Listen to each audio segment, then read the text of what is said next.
Hello दोस्तों, मैं दीक्षा।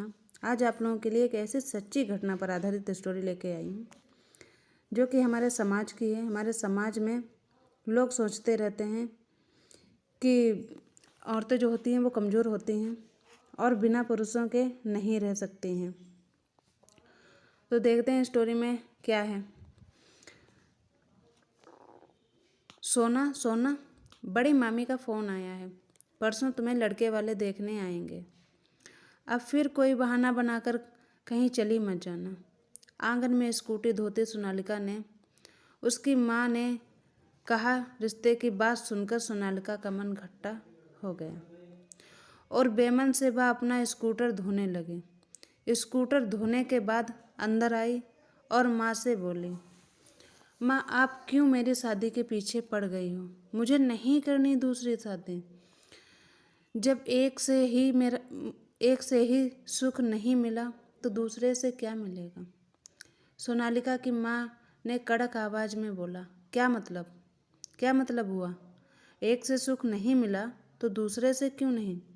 माना पहला रिश्ता खराब था, लड़का सही नहीं था, तो इसका मतलब ये नहीं कि दूसरा भी खराब ही हो। अरे कम से कम अपने बारे में छोड़ के अपने बेटे के बारे में सोचो। अभी छोटा है, कल वो बड़ा होगा तो लोग उससे पूछेंगे पापा कहाँ हैं? तब क्या जवाब दोगे? वैसे भी हमारा क्या है, आज हैं कल नहीं हैं। तुम्हारी तो पूरी ज़िंदगी पड़ी है। अकेली ज़िंदगी काटना बहुत ही मुश्किल होता है। कब तक यहाँ बैठी रहोगी? अभी भाई हैं तब तक ठीक है। भाभी के आते ही मायके में रहना मुश्किल हो जाता है।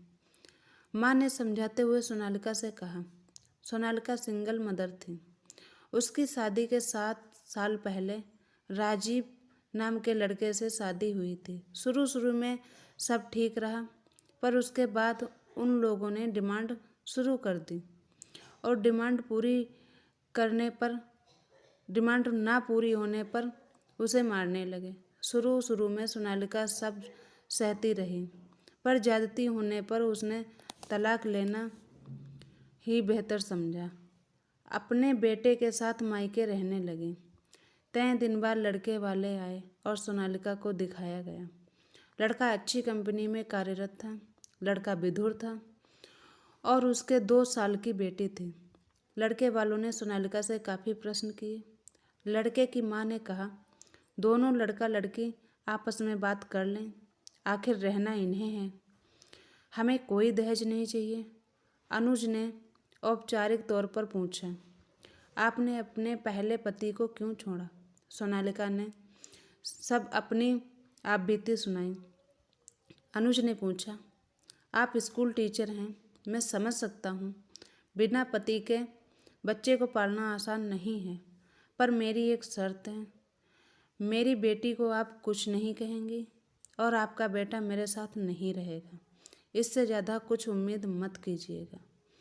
बीच में ही बात काटते हुए सोनालिका ने कहा, मतलब ये है कि मैं नहीं चाहता मेरी बेटी को उसकी माँ का प्यार बांटना पड़े। उसकी बेटी को अपने पास नहीं रखेगा। उसके बेटे को अपने पास नहीं रखेगा। यह सुनते ही सोनालिका ने पैरों तले जमीन खिसक गई। सोनालिका ने 2 टूक शब्दों में कहा, आप शादी करना चाहते हैं या एहसान दिखा रहे हैं? आपकी बेटी के प्रति तो मेरी काफ़ी जिम्मेदारियां बताई हैं, पर मेरे बेटे के लिए क्या कोई जिम्मेदारी नहीं है? आप तो चाहते हैं कि आपकी बेटी को माँ का प्यार मिले, पर मेरे बेटे के प्रति? सोनालिका को सब समझ आते ही वह बाहर आ गई। मैं यह शादी नहीं करना चाहती। जो बंदा अभी साथ नहीं दे रहा है वह बाद में क्या साथ निभाएगा? मेरा बच्चा जिसकी दुहाई देकर दूसरी शादी करने को कहा जा रहा है, मैंने 5 साल तक अपने बेटे को पाला है। उसको सिर्फ अपने स्वार्थ के लिए, अपनी शादी के लिए किसके सहारे छोड़ दूँ? जिसको भी मुझसे शादी करनी है उसे मुझे और मेरे बच्चे के साथ भी ईमानदारी से रिश्ता निभाना होगा। मुझे ऐसी शादी नहीं करनी। मुझे अकेले रहकर बेटे की परवरिश करने में कोई गुरेज नहीं है। हाँ, मैं सिंगल पेरेंट्स हूँ। मैं अपने बेटे को अकेले पाल लूँगी। मुझे किसी के रहमो करम की भीख नहीं चाहिए। प्लीज़ आप जहाँ से आए थे वहीं चले जाइए। सोनालिका ने एक सांस में सब कह दिया। आज माँ, पापा और भाई को आज अपनी बहन पर गर्व हो रहा था।